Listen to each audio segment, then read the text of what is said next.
Hello everyone, সকলকে স্বাগত জানিয়ে আজকের নতুন পর্বটি শুরু করছি। আজকের পর্বতে থাকছে একটি টক আচারের রেসিপি। এই আচারটি লেবু দিয়ে আমি বানিয়েছি। তো এই লেবুর আচার কিভাবে বানিয়েছি আজকে সেটাই আপনাদের সাথে শেয়ার করেছি। তো আশা করি আপনাদের ভালো লাগবে।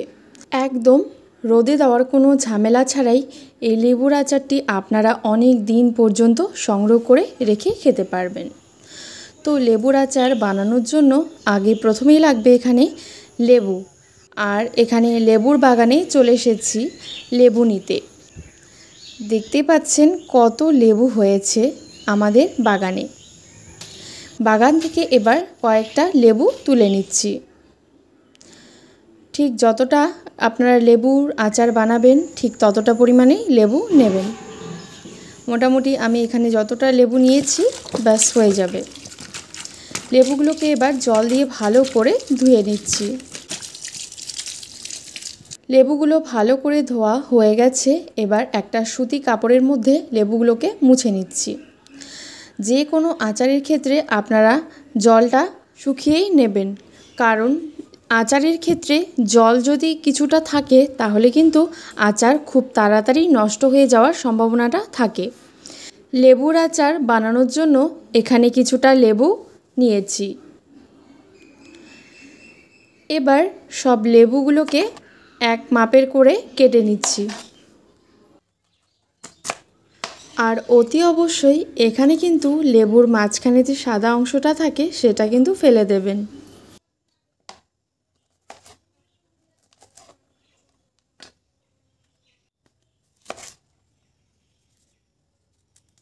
সবগুলো লেবু কাটা হয়ে গেছে।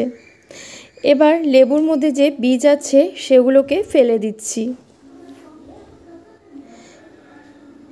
এবার ওই কাটা লেবুগুলোকে একটা বড় গামলার মধ্যে নিয়েছি। আর এতে দিয়ে দিচ্ছি লবণ। আর এখানে লবণের পরিমাণটা কিন্তু আপনারা বুঝিয়ে দেবেন। যেহেতু এটা টক আচার হবে সেক্ষেত্রে লবণটা একটু বেশি লাগবে। এবার এই দিকে কিছু গোটা মশলা নিয়েছি সর্ষে, জিরে, শুকনো লঙ্কা, গোটা ধনে এবং মেথি। এবার সব মশলাগুলোকে শুকনো খোলায় একটু করে ভেজে নিচ্ছি।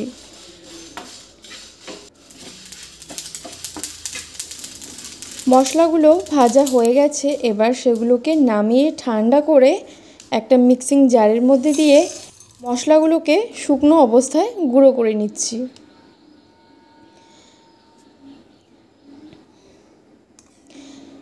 এবার এই দিকে কড়াইয়ের মধ্যে দিয়ে দিচ্ছি তেল। আর তেলটা আপনারা আপনাদের পরিমাণ মতোই দেবেন। তেল গরম করে নিয়েছি এবং তাতে দিয়ে দিচ্ছি কালো জিরে এবং সামান্য একটু হলুদ গুঁড়ো। তারপর দিয়ে দিচ্ছি 1 চামচ পরিমাণে জোয়ান। এবার এই তেলটাকে একটা বোলের মধ্যে নামিয়ে নিয়েছি। এবার তাতে দিয়ে দিচ্ছি 1 চামচ পরিমাণে শুকনো লঙ্কার গুঁড়ো। আর দিয়ে দিচ্ছি সেই গুঁড়ো করে রাখা ভাজা মশলা। এবার এতে দিয়ে দিচ্ছি সামান্য একটু ভিনেগার, যাতে আচারটা অনেক দিন পর্যন্ত সংগ্রহ করে রাখা যায়, সেক্ষেত্রে আমরা ভিনেগারটা ইউজ করব। এবার সব কিছুকে ভালো করে মেখে নিচ্ছি। এবার আচারের মধ্যে সেই তেল মাখানো মশলাটিকে ঢেলে দিচ্ছি।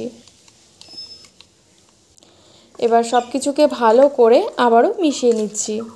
এবার এতে দিয়ে দিচ্ছি কয়েকটি চেরা কাঁচা লঙ্কা। এবার আবারও সব কিছুকে ভালো করে এখানে মিশিয়ে নিচ্ছি। দেখতেই পেলেন এই আচারটি কিন্তু খুব সহজেই তৈরি হয়ে গেছে। এই আচারটিকে রোদে দেওয়ার কোনো ঝামেলাই নেই। খুব সহজেই এই লেবুর আচারটি আপনারা তৈরি করতে পারেন। এই আচারটি আপনারা অনেক দিন পর্যন্ত সংগ্রহ করে রেখে খেতে পারবেন। যেহেতু আচার সেক্ষেত্রে কিন্তু নষ্ট হয়ে যাওয়ার সম্ভাবনা অনেক বেশি থাকে, তাই কাচের জারের মধ্যে এটাকে রাখার চেষ্টা করবেন। আর অতি অবশ্যই লেবু থাকাকালীন এই আচারের রেসিপিটি একবার বাড়িতে ট্রাই করতে পারেন। তো আশা করি আমার আজকের এই ছোট্ট পর্বটি আপনাদের ভালো লেগেছে। ভালো লেগে থাকলে অবশ্যই লাইক শেয়ার করবেন এবং চ্যানেলটিকে সাবস্ক্রাইব করে রাখবেন। ধন্যবাদ।